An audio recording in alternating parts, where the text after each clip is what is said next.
Economía a debate.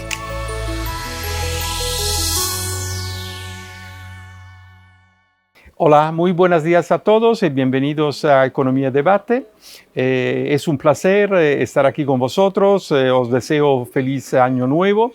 Hoy tengo el gusto de entrevistar, de charlar con Daniel Calle. Daniel Calle, que es economista jefe de Tresis. Buenos días, Daniel. Muy buenos días. Un placer tenerte aquí. Un gusto estar aquí. Y empezar este año 2025, que es un año que se perfila particularmente interesante, sobre todo porque está quizás la novedad más importante, la llegada a la presidencia de Estados Unidos de Donald Trump. Hemos visto que ya algunas novedades empiezan a surgir, como por ejemplo el acuerdo en Oriente Medio y también la voluntad por parte del Kremlin del mismo presidente americano de un diálogo para encontrar una solución de paz. En todo eso sigue la competición entre Oriente y Occidente, entre países autocráticos y democráticos, y una competición que siempre más orientada a la tecnología, la energía, los recursos naturales y entonces a la geopolítica, ¿no? Entonces, en eso, evidentemente, se enmarca todo digamos, el desafío de los países, en particular de Europa, a nivel económico. Sí. Entonces, me encantaría empezar contigo a ver el impacto que puede tener Trump en la economía no solo estadounidense, sino también en la economía europea. Se hablaba de aranceles, etcétera, etcétera. Pero sobre todo, ¿qué vía tendrás que tomar Europa para contar algo, ser competitiva? Porque en este momento veo muy complicado eso, efectivamente. Bien, yo creo que lo bueno de la próxima administración Trump es que tenemos ya la información, ya sabemos qué es lo que va a hacer, ¿no? Va a ser una administración muy orientada hacia la economía, muy orientada hacia que los norteamericanos mejoren su poder adquisitivo y su posición personal y familiar y empresarial, muy orientada a defender las empresas y, por supuesto, también una política internacional en la que hay claramente dos polos enfrentados, y tú lo has dicho muy bien.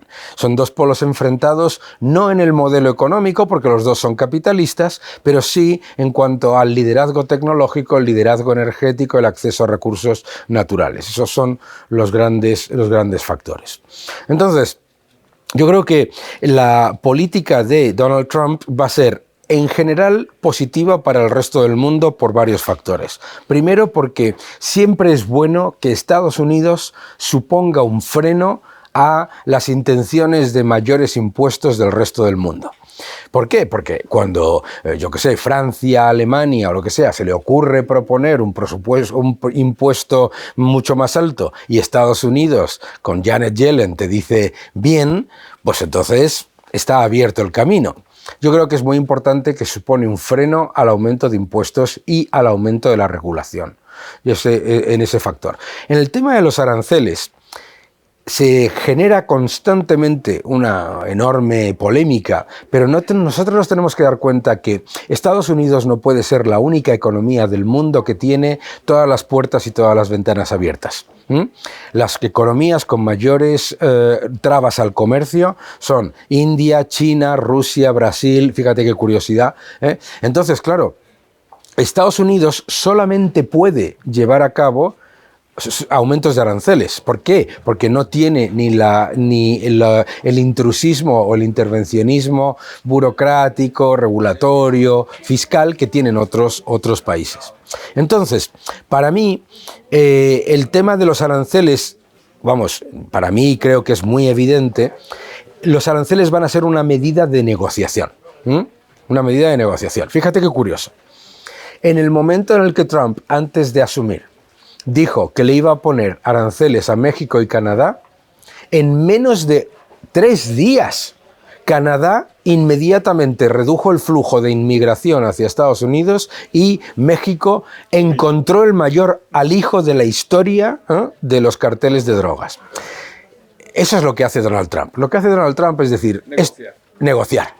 Trump es un negociador y Trump lo que va a hacer va a ser negociar de la manera que sea más beneficiosa para todos, sabiendo que hay un montón de países que no pueden sobrevivir sin el superávit comercial con Estados Unidos. Por lo tanto, eso existe. Claro, tú decías, ¿dónde queda la Unión Europea? La Unión Europea está en una situación muy complicada. Porque la Unión Europea no tiene ni espacio fiscal para invertir más en defensa, ni tiene crecimiento, ni tiene liderazgo tecnológico, ni tiene liderazgo en materias primas y además tampoco tiene liderazgo en cuanto a principios y valores.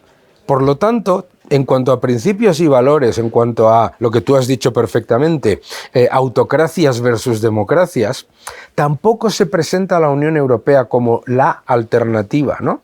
Y yo creo que a lo mejor es un buen revulsivo este entorno de reordenación, lo llamo yo, más que de polarización. Es un buen revulsivo para que la Unión Europea saque adelante sus incuestionables elementos positivos, ¿no? Pero claramente la Unión Europea parte de una debilidad en tecnología y en energía y en regulación espectacular. No, decimos, tiene perfectamente razón, es decir, que efectivamente una cosa es reaccionar y una cosa es prepararse para el futuro, ¿no? Si tú te preparas, lo haces con tiempo y por lo tanto llegas a la cita bien puesto. Reaccionar, premiso que la única reacción que hemos visto hasta ahora ha sido dos, en realidad, de Europa. Una ha sido cuando tuvimos el COVID y la otra Ucrania. Sí. Entonces, efectivamente, pero al borde del precipicio, es decir, siempre es así, ¿no? Y en este caso, yo creo que será más difícil, sobre todo porque, independientemente de la, eso me interesa tu opinión, independientemente del hecho que existe una comisión con la von der Leyen al mando, luego Europa sigue siendo una Europa de los estados y los estados son, aparte de Italia, que en este momento es el más fuerte, más sólido como gobierno, los otros países europeos, los fundadores, tienen problemas enormes, como en Francia, como en Alemania y en la misma España. Entonces, para una presidente de comisión que luego no puede tomar todas las decisiones, porque son los estados que lo tienen que tomar, es complicado, creo, ¿no? Muy complicado. La Comisión Europea, además, se enfrenta a un problema adicional, que es, históricamente la Comisión Europea estaba orientada a velar por la estabilidad fiscal y que los estados cumpliesen con las reglas, ¿no? Pero claro, se encuentra con un problema, y es que los fundadores, Francia y Alemania, están en un enorme problema fiscal y de crecimiento y por lo tanto tiene que luchar entre lo que realmente le gusta a la Comisión, que es más regulación, más limitaciones a los estados y a la vez que si se continúa penalizando el crecimiento, eso va a generar un problema fiscal en Francia que se puede convertir en una crisis de deuda muy rápidamente. Entonces, la labor de la Comisión Europea va a ser muy complicada, porque además tiene el informe Draghi y el informe Letta que le están diciendo que el problema de Europa es la falta de competitividad, el exceso de regulación, el exceso de impuestos.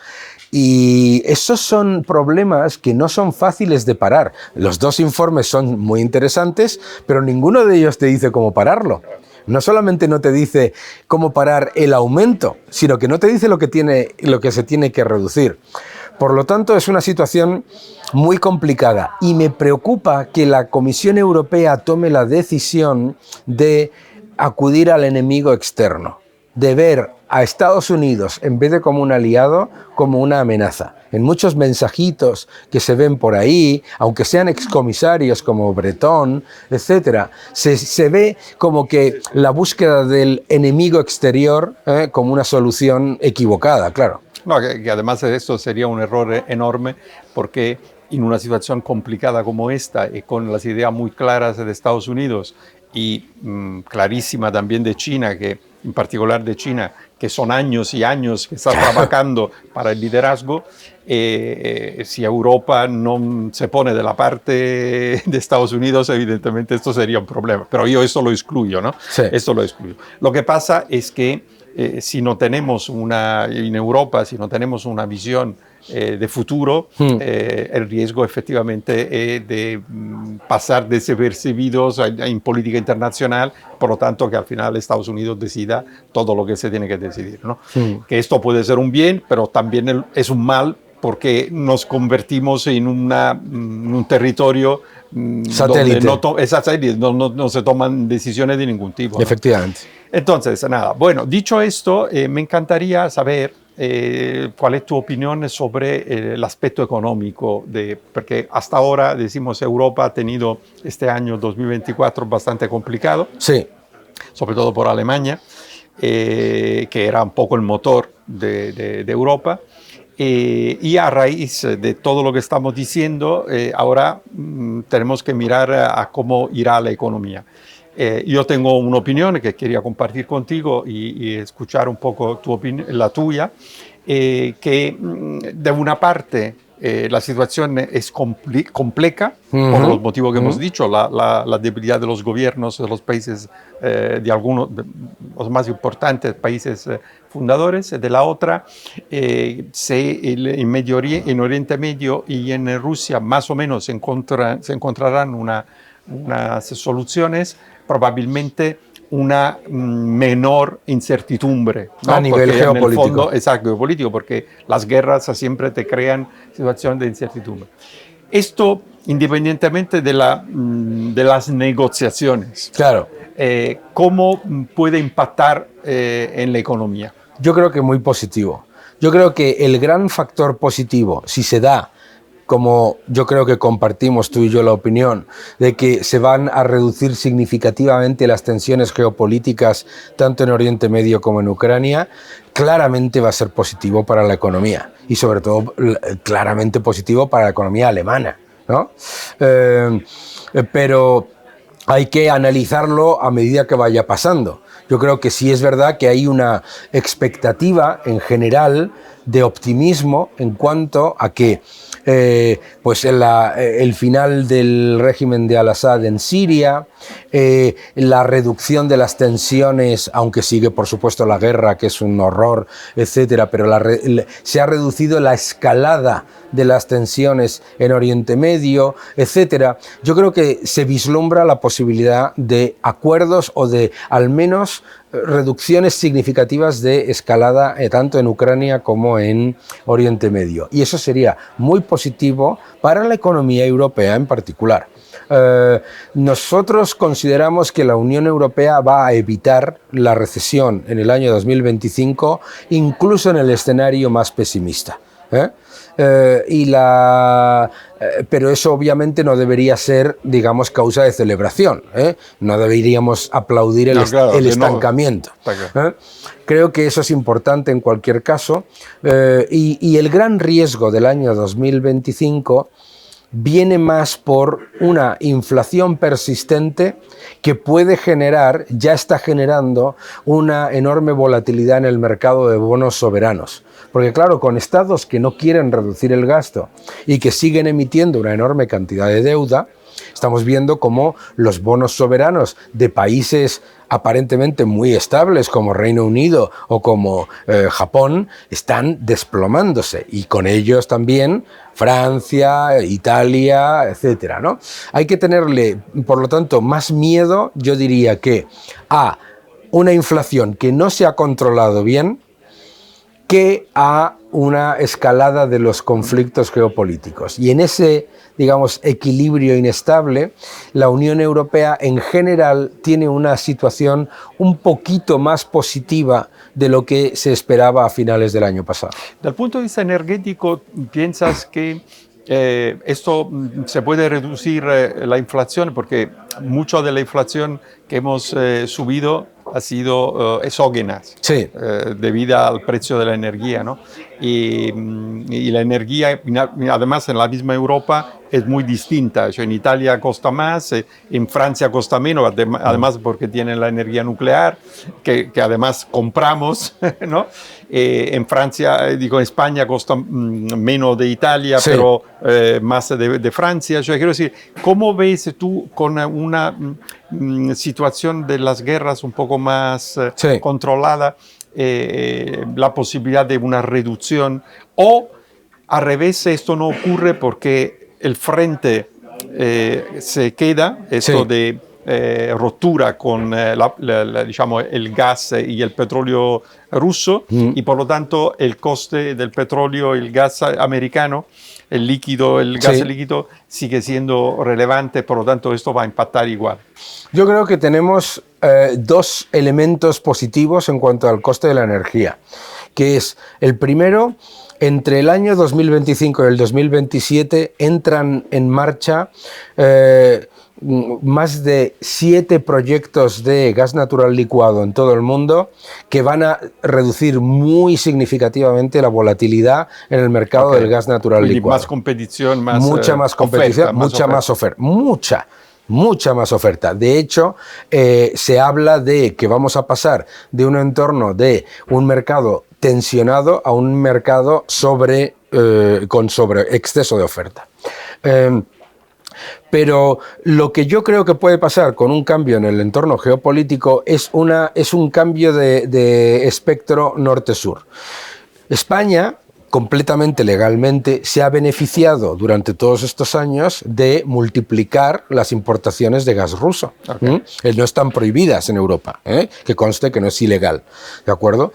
Y Alemania ha estado enormemente penalizada porque ha tenido que sustituir gas ruso barato por carbón y gas natural licuado norteamericano mucho más caro. Bien, lo que haría sería, digamos, reequilibrar esa balanza. Es decir, que la ventaja competitiva de España o Portugal sí, en gas natural ruso bajaría y mejoraría la de Alemania. Sin embargo, el problema de la inflación en Europa es mucho más preocupante que el efecto energético, porque si lo miras, si excluyes el efecto, de hecho, lo que realmente ha ayudado a reducir la inflación en estos años ha sido el componente energético.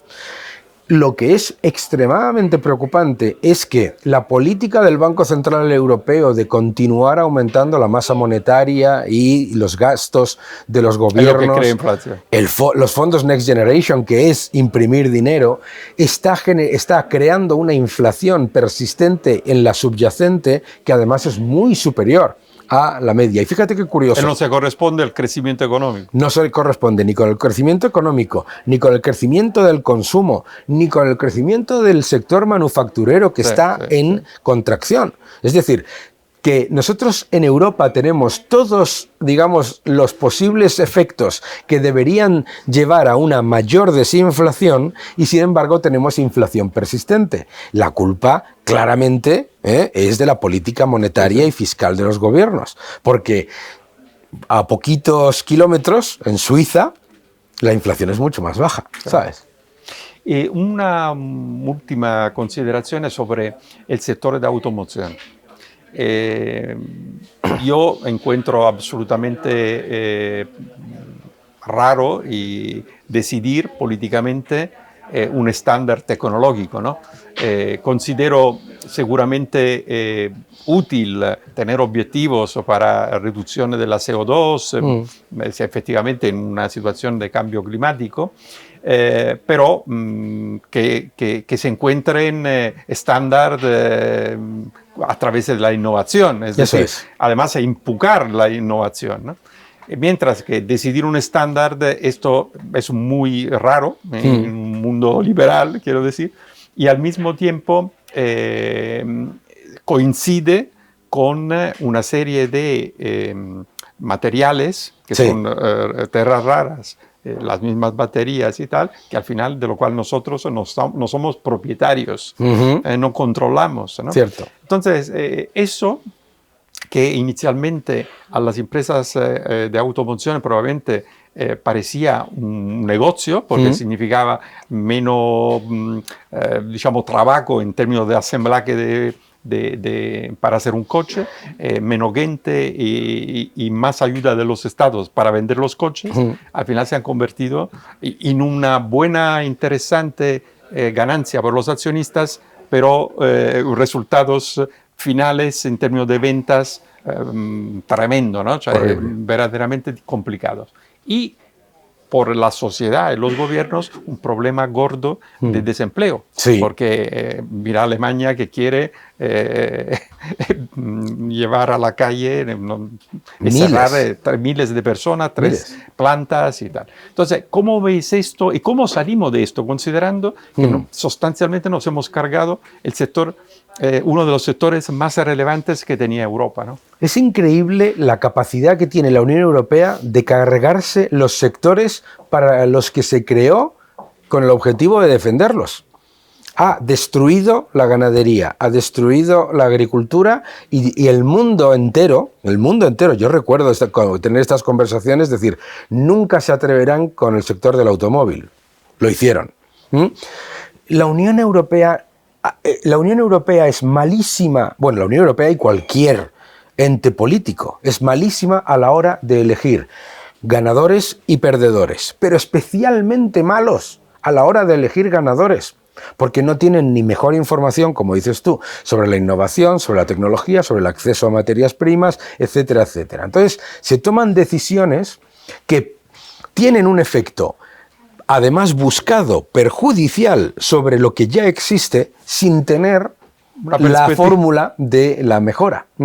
Entonces, el gran problema es que la Unión Europea, con su política, tanto por el lado de la Agenda 2030 como por el lado de la decisión de que para el año 2030 no van a producirse más coches, más automóviles con motores de combustión fósil, lo que ha hecho literalmente ha sido regalarle el futuro a China. Yo estaba en Shanghái, Giuseppe, y estaban encantados. Claro. En una conferencia decían, gracias a la política de la Unión Europea, con la política de la Unión Europea. Y claro, yo iba por Shanghái y veía las hileras e hileras e hileras de coches eléctricos, baratísimos. Y decía, ¿todo esto se viene para acá? Claro. Se viene conmigo en el avión. Y los aranceles no sirven para nada. No, porque es que la gente la Unión Europea no entiende que eso lo entiende perfectamente Trump. Trump sabe que le va a poner un arancel a China y los chinos hacen el escandallo de abajo arriba. Dicen, aquí está el arancel, bajo todo el resto de los costes, no se preocupen, el precio es el mismo. Exacto. Para ti. Entonces, la Unión Europea no se da cuenta que poniendo aranceles, efectivamente, está haciendo más caros los vehículos eléctricos para los ciudadanos europeos, los consumidores, pero no está haciéndole ningún daño a los competidores chinos que tienen, y lo hemos visto, por ejemplo, con los paneles solares. ¿Te acuerdas que se pusieron enormes aranceles a los paneles solares, etcétera? El 85% de los paneles solares que se instalan en Europa son chinos. Entonces, les hemos regalado el futuro a China. Y como decías tú, muy importante, tienen el liderazgo en las tierras raras. Un coche eléctrico necesita 8 veces más cobre que un coche de combustión fósil. Bueno, pues, y aquí hemos decidido que aquí no se mina litio, eso es otro tema, ¿no? Entonces, resulta que es como yo lo llamo política industrial de PowerPoint, en la que nada tiene sentido y está completamente... Queda bien, pero luego no tiene... Sí, y lo decide gente que no habla con la gente que realmente sabe. Porque, vamos, la batalla del vehículo eléctrico es que China la tiene ganada, pero igual que la de los paneles solares. Y tú le puedes poner mañana otros 25% de aranceles y te van a llegar aquí unos coches eléctricos chinos maravillosos, que funcionan estupendamente, que tienen más autonomía porque ya tienen la tecnología para que las baterías tengan mayor capacidad, sí. Que están mejor integrados en cuanto al consumo eléctrico, etcétera. Es un horror. Entonces, la solución, perdóname que te diga, la solución es tan dura y a la vez tan sencilla, tan difícil y tan sencilla como decir, vamos a dejar morir estos objetivos y vamos a intentar que no destruyamos a Eslovaquia y a Alemania y a Polonia y a todos los países que tienen esa capacidad industrial para que todos esos puestos de trabajo no se pierdan. Estamos hablando de casi 2,5 millones de puestos de trabajo que se van a... Una enorme cantidad. Sí. Pero bueno, nada, para concluir entonces, independientemente de estos factores que son realidad, claro, decir, porque no es una cuestión de ser pesimista o optimista, es un hecho. Eso es lo que hay, ¿no?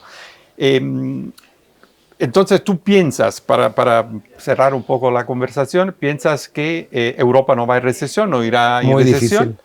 Que el mundo efectivamente podría suavizar las tensiones militares, independientemente del control geopolítico militar, que esto probablemente se va a recrudecer en el sentido cuando se hablaba de Groenlandia, que las potencias mundiales pondrán presidios, claro. Pero que en el fondo el año 2025 podría ser un año un poco más, entre comillas, económicamente más tranquilo, ¿no? Más tranquilo, diría.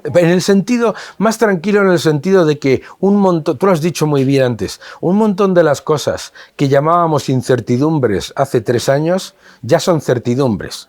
Por lo tanto, una vez que eso ya está incorporado en el coste de capital de las empresas, es mucho más relativamente sencillo tomar decisiones.